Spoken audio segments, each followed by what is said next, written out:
Los Angeles for the last 21 years. District 11 has been my home. This community has been my home.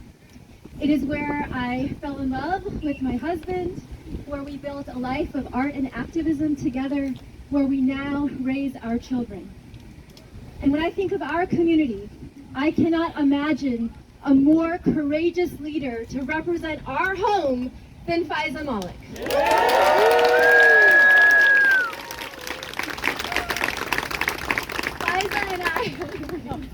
Faizah and I first met through our daughters, Noor and Ananda, met in preschool and soon became best friends, but instead called themselves chosen sisters.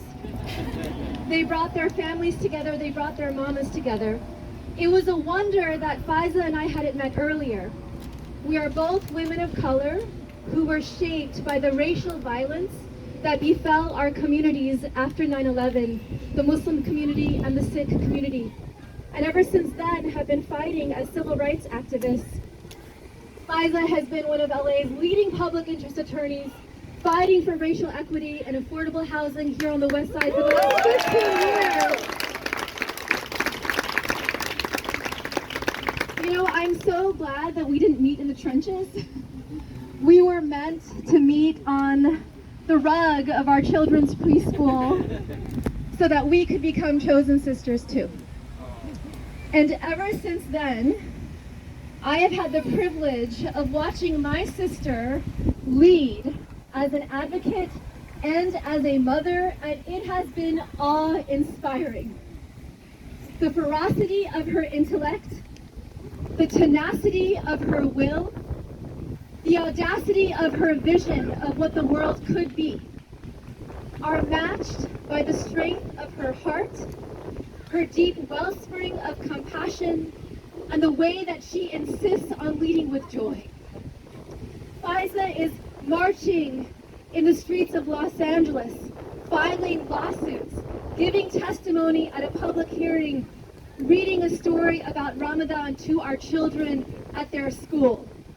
And everywhere she goes, I see her as a light and as a beacon of courage for our family and for our community.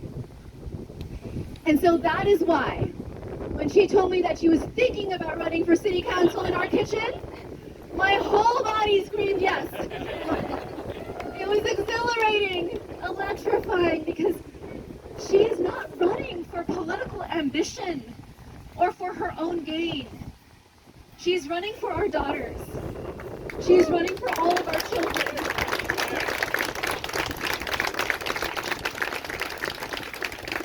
And Faizah's campaign matters now more than ever, not just to our city, but for our world.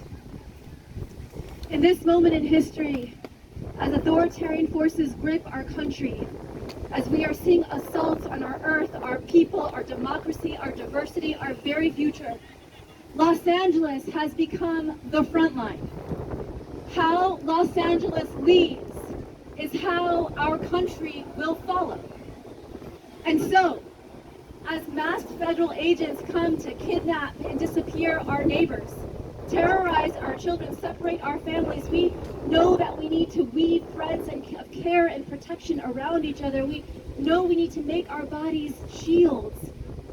Faizah shows us how.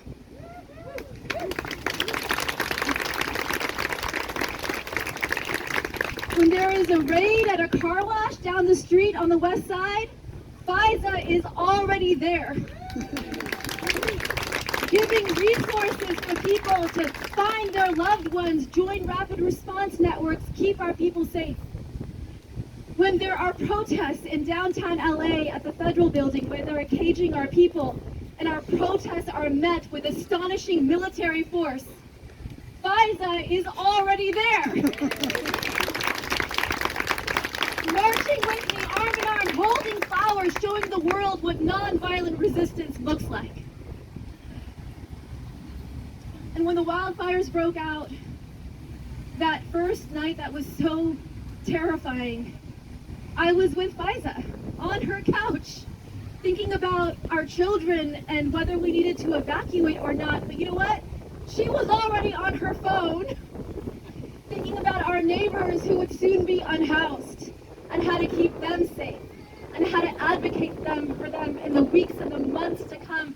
She got to work just as she has for the last 15 years. Faizah already there. You know, there is an affordable housing project that is very close to where we live called the Venice Dell Project.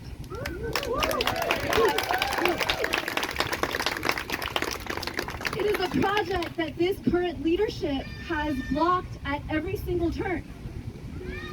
Faizah is one of the bold advocates who have fought for that project, turning to the courts, filing lawsuits to make it possible for us one day. At that site, someone has planted a sign that declares, "Revolutionary love is the call of our times." This brings me to the heart of Faizah's campaign and why I am so proud to stand by her side. Faizah is running a revolutionary love campaign. She is modeling how to lead with love in the political arena. Revolutionary love is the choice to see no stranger, to leave no one outside our circle of care, to stand in love for others, even for our opponents and for ourselves. Faizah embodies this way of being in her bones and in her breath. How do we love others? Faizah shows us that deep solidarity depends on us seeing each other as sisters and brothers, as kin, their children as our children, and risking ourselves for each other, the way that she risks herself for all of us every single day. How do we love our opponents? Faizah knows that in the fight for justice, we cannot become what we are fighting against.